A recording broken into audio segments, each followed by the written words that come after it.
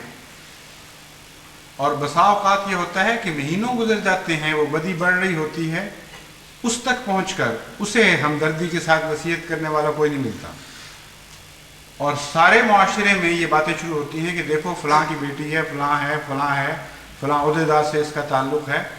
اور اس طرح بے حیائی کر رہی ہے، اسے کوئی نہیں روکتا۔ نتیجتاً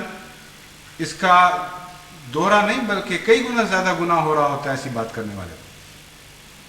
اول تو جس مقصد کی خاطر نصیحت ہونی چاہیے یا تنقید ہونی چاہیے، اس مقصد کا اس تنقید سے کوئی بھی تعلق نہیں رہتا۔ دوئم، معاشرے میں مایوسی پیدا ہوتی ہے، فحشا پھیلتی ہے، لوگ یہ ظن کرنے لگتے ہیں کہ بعض عہدیدار دوسروں کو نصیحت کرتے ہیں، اپنے بچیوں کو نصیحت نہیں کرتے، دوسروں کے اوپر باتیں کرتے ہیں اگر وہ کرتے ہوں تو، اور اپنوں کی ان کو کوئی فکر نہیں۔ اور یہ جو تبصرہ ہے اگر درست بھی ہو تو جو برائی میں ملوث ہے نہ اس کو پہنچ رہا ہے نہ اس عہدیدار کو پہنچ رہا ہے جس کے متعلق باتیں ہو رہی ہیں، اور جن تک پہنچتا ہے وہ یہ سمجھتے ہیں کہ ہاں پھر کھلی چھٹی ہے، اگر یہ ہوتا ہے تو پھر چلے پھر اسی طرح، پھر ہم کیوں کریں اس طرح۔ گویا کہ حسن کا نمونہ پکڑنے کی بجائے بدی کا نمونہ پکڑنے کا رجحان معاشرے میں پھیلنے لگتا ہے، اور یہاں بھی چونکہ نصیحت قول سدید سے ہٹ گئی ہے، اس لیے دیکھ لیجئے کہ اچھائی کی بجائے برائی پیدا کر دی، معاشرے سے خرابی دور کرنے کی بجائے اس میں ایک بدی کا اضافہ کر دیا، بلکہ کئی بدیوں کا اضافہ کر دیا، اور غیبت کے نتیجے میں جو الگ گناہ ہے ایک بدی کا وہ بھی کمایا جاتا ہے۔ تو قول سدید کا اتنا گہرا تعلق ہے نصیحت سے کہ کسی پہلو سے کسی صورت میں بھی اس کو آپ بھلا نہیں سکتے، اگر بھلائیں گے تو شدید نقصان پہنچے گا۔ جس شخص سے تعلق ہے بات کا، سب سے پہلی اہم بات یہ ہے کہ اس تک پہنچائی جائے، اور پہنچائی اس طریق پر جائے کہ وہ یہ نہ سمجھے کہ کوئی شریکے کا غصہ اتار رہا ہے، کوئی اور بدلہ اتارا جا رہا ہے مجھ سے، یا نیچا دکھایا جا رہا ہے۔ 1 2 3 4 5 جتنی دفعہ بھی ممکن ہو کوئی شخص اس کو ملے اور محبت اور پیار اور ادب کے ساتھ اس کو علیحدگی میں بتائے کہ آپ کے اندر یہ کمزوری ہے جو اچھی بات نہیں، اور ہر ایک اس طرح کرنے کی کوشش کرے جو بھی اس کے ماحول میں بستا ہے۔ پھر دیکھیں کہ کتنا عظیم دباؤ پیدا ہو جاتا ہے معاشرے کی طرف سے۔ زندگی ایسے شخص کی بدمزہ ہو جاتی ہے جسے ہر طرف سے نصیحت مل رہی ہو، اسے اپنی بدی کا مزہ نہیں آتا کسی طرح۔ امر واقعہ یہ ہے کہ بدی انجوائے کرنے کے لیے، یعنی اس کا لطف اٹھانے کے لیے بھی معاشرے کی دخل اندازی نہ ہو تو زیادہ دلچسپ ماحول میں اثر آتا ہے۔ چنانچہ جن معاشروں میں بدیاں خوب لذت کے ساتھ مگن ہو کر کی جاتی ہیں، اس معاشرے کا ایک دوسرا پہلو یہ ہے کہ وہ ایک دوسرے میں دخل نہیں دیتے، بالکل ایک دوسرے کو روکتے نہیں ہیں۔ چنانچہ جہاں جس معاشرے میں بدی کی لذت پائی جاتی ہے وہاں یہ دوسرا پہلو بھی ضرور موجود ہوتا ہے۔ یورپ آپ کے سامنے پڑا ہے، امریکہ آپ کے سامنے ہے، دیگر قوموں میں بھی، صرف یورپ امریکہ کا اب سوال نہیں رہا،